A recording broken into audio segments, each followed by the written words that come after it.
Hello အားလုံးပဲမင်္ဂလာပါဒီနေ့ချိုအနေနဲ့ပေါ့နော် E7 ဖို့ကရှောက်ထားတဲ့အခါမှာပေါ့နော်ဘယ်လိုနေရာတွေမှာရှောက်ထားလို့ရလဲဆိုတာ ਨੇ ဘယ်လိုလူတွေရှောက်ထားလို့ရလဲဆိုတာကိုရှင်းပြပေးပြီးတော့နောက်ဆုံးမှာပေါ့နော် E7 ဖို့နဲ့ E7 ဖို့အားရဲ့ဗီဇာရဲ့ပေါ့နော်ကွာခြားချက်တွေကိုလည်းထည့်သွင်းပြီးတော့ပြပေးသွားမှာပဲဖြစ်ပါတယ်E7 ဖို့ကရှောက်ထားလို့ရတဲ့နေရာတွေကပေါ့နော်လူဦးရေနဲ့ပါတဲ့ဒေသတွေလူဦးရေကြာစင်းမှာစိုးရိမ်တဲ့ဒေသတွေမှာပေါ့နော်ရှောက်ထားလို့ရပါတယ်သူ့ရဲ့အရေးချင်းကတော့လွန်ခဲ့တဲ့10နှစ်အတွင်းမှာဒီသက်ဆိုင်ရာဗီဇာတွေဖြစ်တဲ့ E9 E10 H2 တွေဗီဇာနဲ့2နှစ်ဒါမှမဟုတ်လို့ရှိရင်2နှစ်ထက်မှာပေါ့ကိုရီးယားမှာလောက်ကင်နေသူဖြစ်ရပါမယ်လက်ရှိမှာကကိုရီးယားနိုင်ငံမှာပေါ့နော်မှတ်ပုံတင်ထားတဲ့နိုင်ငံသားဖြစ်ပြီးတော့အခုအလုပ်နေရာမှာပုံမှန်အလုပ်လုပ်နေသူဖြစ်ရပါမယ်ဒါကတော့ E7 ဖို့ကရှောက်ထားလို့ရ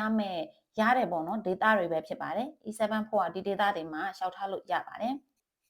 ဒါကတော့ E7 ဖို့ကရှောက်ထားတဲ့အခါမှာလိုအပ်တဲ့ဒီအမှတ်ပေးစီမံအမှတ်ပေးစရာဖြစ်ပါတယ်ရှောက်ထားနိုင်တဲ့အမှတ်ကပေါ့နော်စုစုပေါင်း300မှာအနည်းဆုံးအမှတ်စုစုပေါင်း200ထက်ရှိရပါမယ်ရှောက်ထားခြင်းမပြုတ်မီမှာဒီအမှတ်တွေကိုစစ်ဆေးဖို့လိုအပ်ပါတယ်နောက်တစ်ခုကအမှတ်150ထက်ရရှိပါကရှောက်ထားနိုင်တယ်ဒီပေါ့ရှောက်ထားနိုင်တယ်ပေါ့နော်ဒီ2026ခုနှစ်ဒီဇင်ဘာလအထိမှာယာယီခွင့်ပြုထားတာပဲဖြစ်ပါတယ်ဒါကတော့ E7 ဖို့ကရှောက်ထားတဲ့ခါမှာလိုအပ်တဲ့အချက်တွေဖြစ်ပါတယ်အခုပြထားတာ E7 ဖို့နဲ့ E7 ဖို့ကနဲ့ကဒီလိုအပ်တဲ့အချက်တွေကအတူတူပဲဖြစ်ပါတယ်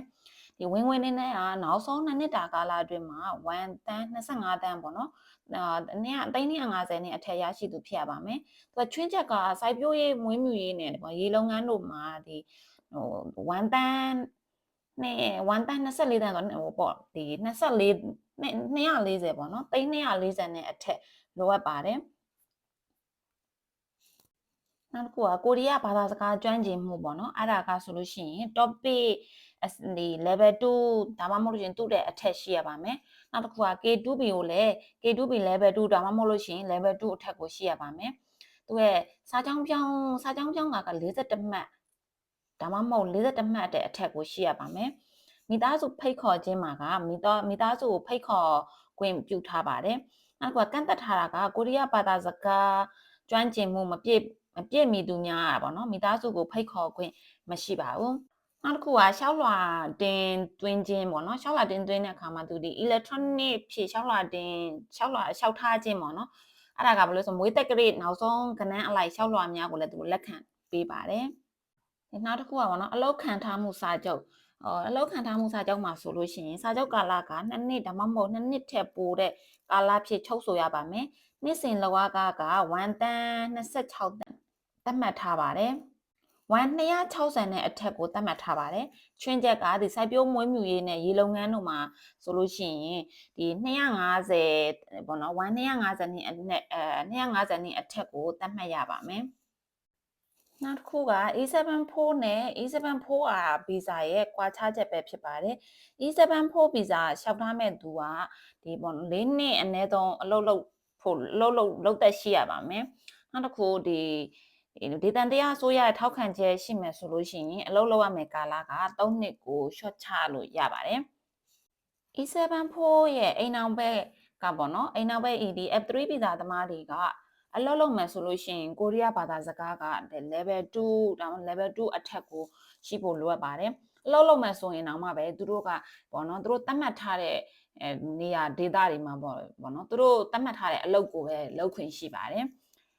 နောက်တစ်ခုက E7 ဖို့ဗီဇာသမားတွေကပေါ့နော်သူတို့ E7 ဖို့ကြတော့ဒီဘယ်လိုပြောမလဲအလုပ်တက်တန်းကပေါ့နော် E7 ဖို့ဗီဇာလောက်အလုပ်တက်တန်းရှိဖို့မလိုပါဘူး2နှစ်အထက်2နှစ်ရှိရင်ရပါတယ်ပြီးတော့ချွင်းချက်အနေနဲ့ကလူနဲတဲ့ဒေသတွေမှာဆိုလို့ရှိရင်တစ်နှစ်လောက်သက်တစ်နှစ်ရှိရင်ရပါတယ်နောက်တစ်ခုက E7 ဖို့ဗီဇာသမားတွေရဲ့အိမ်အောင်ဘက်တွေကပေါ့နော် F3 ဗီဇာသမားတွေကကြတော့ဒီဘာသာစကားလိုအပ်ချက်မရှိပါဘူးအလုပ်လုပ်မယ်ဆိုလို့ရှိရင်ဒီစက်ရုံတွေဘာတွေမှာလဲပေါ့နော်အလုပ်လုပ်ခွင့်ရှိပါတယ်အမျိုးသားနဲ့အတူတူစက်ရုံအလုပ်တွေကိုလည်းအတူတူလုပ်ခွင့်ရှိပါတယ်အားကြောင့်ပေါ့နော် E7 နဲ့ E7 ဖို့သမားတွေရဲ့အိမ်အောင်ဘက်တွေကွာခြားချက်မှာဆိုလို့ရှိရင် E7 ဖို့သမားတွေကပို့ပြီးတော့တာရလို့ပြောရမယ်ပေါ့နော်ဘာလို့ဆိုတော့ E7 4အားသမားတွေရဲ့အိမ်အောင်ဘက်တွေကြတော့စက်ရုံတွေမှာလုပ်ခွင့်ရှိတဲ့အတွက်ကြောင့်ဖြစ်ပါတယ် E7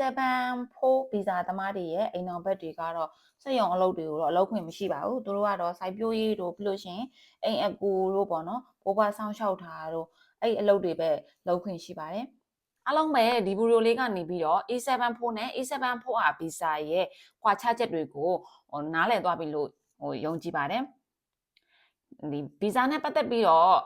မရှင်းတာရှိရင်ဒါမှမဟုတ်သိချင်တာရှိလို့ရှိရင် comment ပေါက်မှာမေးမြန်းခဲ့နိုင်ပါတယ်နောက်ထပ်ဗီဒီယိုတွေမှာလည်းဘလို့အကျိုးရှိတဲ့အကြောင်းအရာတွေကိုတင်သွားပေးအောင်မလဲဆိုတာကိုသိရအောင်လို့ဒီ channel လေးကို like subscribe လုပ်ပြီးတော့ notification လေးကိုလည်းနှိပ်ခဲ့ပေးဖို့တောင်းဆိုပါရစေအားလုံးကိုကျေးဇူးများတင်ပါတယ် bye bye